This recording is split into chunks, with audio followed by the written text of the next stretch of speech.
مسند احمد ہی میں ہے کہ اس کی دونوں آنکھیں عیبدار ہوں گی، اس کی دائیں آنکھ میں موٹی پھلی ہوگی اور وہ بائیں آنکھ سے کانا ہوگا۔ اب یہ کب ظاہر ہوگا؟ ایک سوال یہ بھی اٹھتا ہے۔ صحیح مسلم میں ہے کہ قسطنطنیہ کی فتح کے بعد مسلمان مال غنیمت تقسیم کرنے میں مشغول ہوں گے کہ خروج دجال کی جھوٹی خبر مشہور ہو جائے گی، جسے سنتے ہی مسلمان لشکر شام کی جانب روانہ ہو جائے گا۔ مسند احمد میں ہے کہ جب یہ لوگ راستے میں ہوں گے تو پتہ چلے گا کہ یہ خبر جھوٹی تھی، تاہم جو ہی یہ لوگ شام پہنچیں گے دجال واقعی نکل آئے گا۔ صحیح مسلم میں ہے کہ وہ شام اور عراق کے درمیان نکلے گا۔ بعض محققین نے لکھا ہے کہ وہ ایران کے شہر اصفہان کے ایک مقام یہودیہ میں نمودار ہوگا۔ علامہ یاقوت حموی نے معجم البلدان میں ذکر کیا ہے کہ بخت نصر کے زمانے میں جب یہودیوں کو بیت المقدس سے نکالا گیا تو ان کی ایک جماعت اصفہان کے علاقے میں ایک مقام پر جا کر آباد ہو گئی۔ یہاں انہوں نے مکانات وغیرہ تعمیر کر لیے اور یہیں ان کی نسل پھیلتی رہی اور اس مقام کا نام یہودیہ پڑ گیا۔ مسند احمد کے مطابق دجال ایک سفید گدھے پر سوار ہوگا جس کے دونوں کانوں کے درمیان 40 ہاتھ کا فاصلہ ہوگا، اور دجال کے اکثر پیروکار عورتیں اور یہودی ہوں گے، اور اصفہان سے تعلق رکھنے والے 70,000 یہودی جو مرصع تلواروں سے مسلح ہوں گے اور ان کے جسموں پر بیش قیمت دبیس کپڑے ساج کا لباس ہوگا، وہ اس کا ساتھ دیں گے۔ البدایہ والنہایہ میں یہ بھی درج ہے کہ شیطانی قوتیں اور جادوگر اس کے ہمراہ ہوں گے۔ امام ابن ماجہ نے لکھا ہے کہ پہلے وہ نبوت کا دعویٰ کرے گا اور پھر خدائی کا۔ صحیح مسلم میں لکھا ہے کہ اس کی رفتار بادل اور ہوا کی طرح تیز ہوگی اور وہ تیزی سے پوری دنیا میں پھر جائے گا جیسے زمین اس کے واسطے لپیٹ دی گئی ہو، اور وہ جہاں جہاں جائے گا وہاں وہاں فتنہ اور فساد پھیلائے گا۔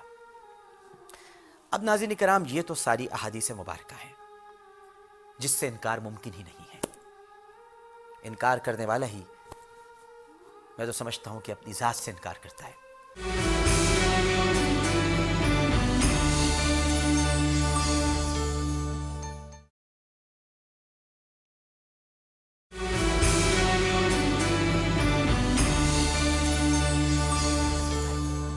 لیکن اب سوال یہ ہے، عصر حاضر کے تقاضوں کو سامنے رکھتے ہوئے اور نبی کریم صلی اللہ علیہ وآلہ وسلم کی مبارک احادیث کی روشنی میں، کہ دجال کون ہے، اس کی علامات کیا ہیں، اس کی شناخت اور اس سے حفاظت کس طرح ممکن ہے۔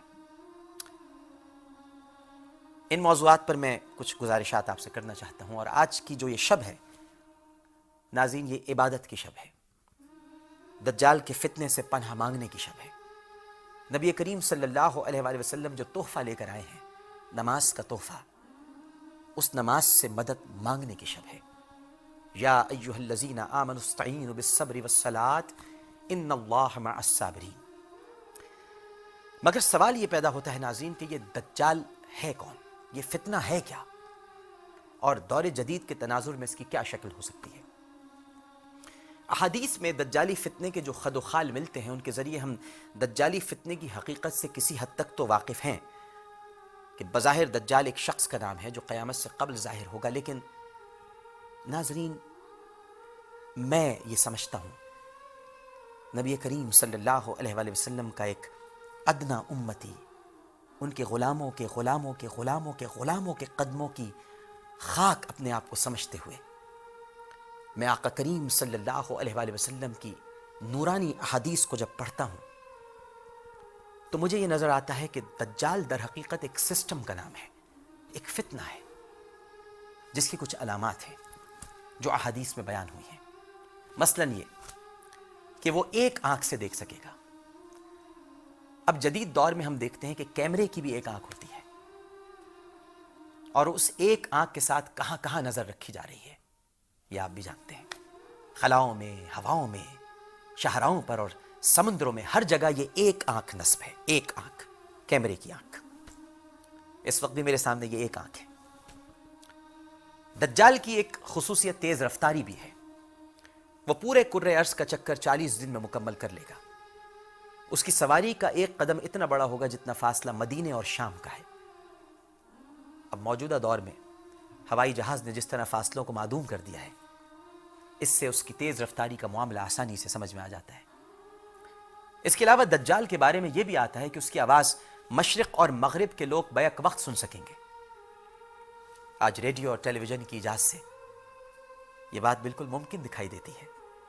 جیسے دنیا کے کسی بھی ملک میں کسی شخص کی تقریر کو پوری دنیا کے لوگ سنتے ہیں, آپ پریس کانفرنسیں دیکھتے ہیں, سارے ٹیلی ویژن لائیو ہو جاتے ہیں. اس طرح دجال کو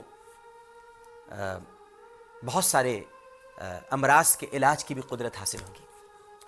آج کی دنیا میں اگر ہم اپنے الفاظ میں کہیں تو گویا میڈیکل کے شعبے میں سے خوب کمال حاصل ہوگا, یہاں تک کہ وہ ایک شخص کو چیرے گا اور پھر اس کے دونوں حصوں کو جوڑ دے گا. آج کے دور میں کٹے ہوئے اعضا کی سرجری کوئی اچنبے کی بات نہیں ہے. اور پھر یہ کہ مظاہر فطرت پر اسے زبردست قوت حاصل ہوگی. وہ آسمان کو حکم دے گا تو وہ بارش برسائے گا, زمین کو حکم دے گا تو وہ نباتات اگائے گی. آج کے دور میں سائنسی ترقی ناظرین اس مقام تک پہنچ چکی ہے کہ بادلوں پر اسپرے کر کے بارش برسائی جا سکتی ہے, جبکہ مصنوعی ماحول پیدا کر کے صحرا میں بے موسم فصلیں اور سبزہ اگایا جا رہا ہے. اسی طریقے سے ناظرین دجال معدنی ذخائر کو بھی دریافت کرے گا. آج علم ارضیات نے اتنی ترقی کر لی ہے کہ ماہرین ارضیات زمین کے ایک ایک انچ کے بارے میں بتا سکتے ہیں کہ یہاں کون کون سی معدنیات اور ذخائر موجود ہیں, اور احادیث کی روح سے ان سب پر دجال کو کنٹرول حاصل ہوگا.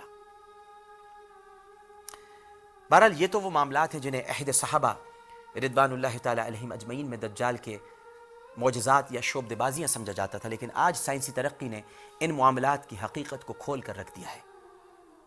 اور یہ ذہن میں رکھیے گا ناظرین کہ سائنسی قوانین, یعنی جو سائنسی قوانین کی فطرت ہے, ان کو انسان نے ایجاد نہیں کیا, یعنی اسے مظاہر فطرت پر کنٹرول حاصل نہیں ہو گیا ہے, بلکہ انسان نے انہیں دریافت کیا ہے, اور سائنسی ترقی یہیں تک ہے.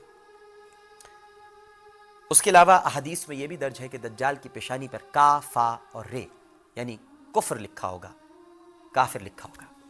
ہر صاحب ایمان شخص اسے پڑھ لے گا, خواہ وہ پڑھنا لکھنا جانتا ہو یا نہ جانتا ہو.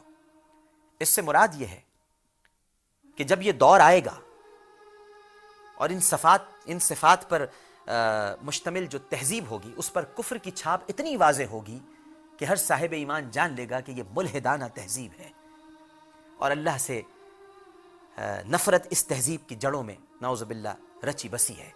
آپ چاہے پڑھنا لکھنا جانتے ہو یا نہ جانتے ہو, آج کے دور میں آپ یہ بتا سکتے ہیں کہ کون ملحد ہے, کون بےہودہ ہے, کون شعبدے بازیوں میں الجھا ہوا ہے, کون سی تہذیب, کون سا تمدن کافرانہ ہے, ملحدانہ ہے.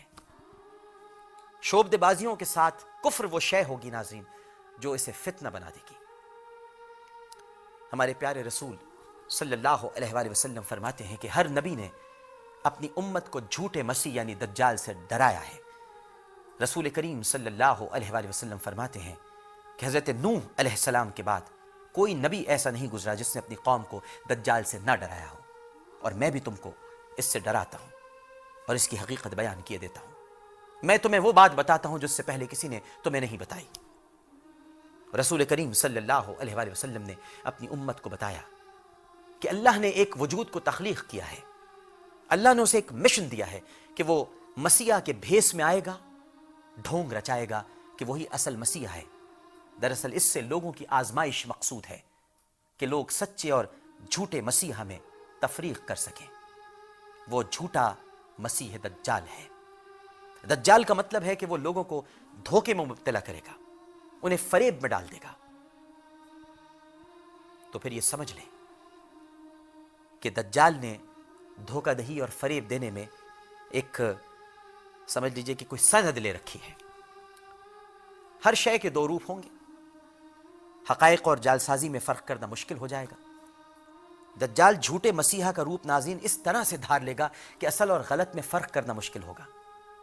وہ بھی دنیا پر حکومت کرے گا, یروشلم پر بھی تسلط قائم کرے گا. وہ کہے گا کہ میں مسیحا ہوں. یہودیوں کی اکثریت اس کے فریب پر یقین کر لے گی اور اس کے پیروکاروں میں شامل ہو جائے گی اور مان لے گی کہ یہی مسیحا ہے, لیکن وہ اصل مسیحا نہ ہوگا اور یہودی دھوکہ کھا جائیں گے. بالآخر اسرائیل کی حکمرانی دنیا پر قائم ہو جائے گی, یروشلم ان کا دارالحکومت ہوگا. دجال کہے گا کہ میں مسیحا ہوں, مجھ پر ایمان لاؤ. پھر وہ ہاتھ مل کر کہے گا کہ میں نے اپنا مشن مکمل کر لیا.